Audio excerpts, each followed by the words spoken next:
रामराम मंडळी, सासनकाठीची मंदिराला प्रदक्षिणा घालून आम्ही निघालो यमाई देवीच्या मंदिराकडे।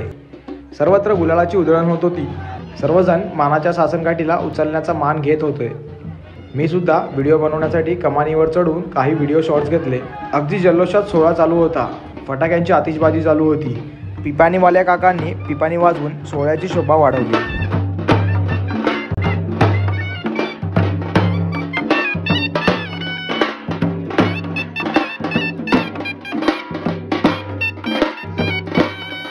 गुलालाने भरलेलाचा हा क्षण मी माझ्या वडिलांसोबत फोटो काढून कैद केला। तिथे दक्कनचा राजा आणि यमाई देवीची भेट झाली आणि आरती करण्यात आली। आरती झाल्यावर थोडा वेळ विश्रांती घेऊन आम्ही परत निघालो ज्योतिबा मंदिराकडे। जिकडे बघावं तिकडे सर्वत्र गुलालाने खोबरच दिसत होतं। यमाई देवी मंदिराकडून सासनकाठी परत ज्योतिबा मंदिरात घेऊन गेलो। मंदिराला प्रदक्षिणा घालून आजच्या थोरल्या सेमिनारची सांगता झाली। बोला ज्योतिबाच्या नावानं सांग मला।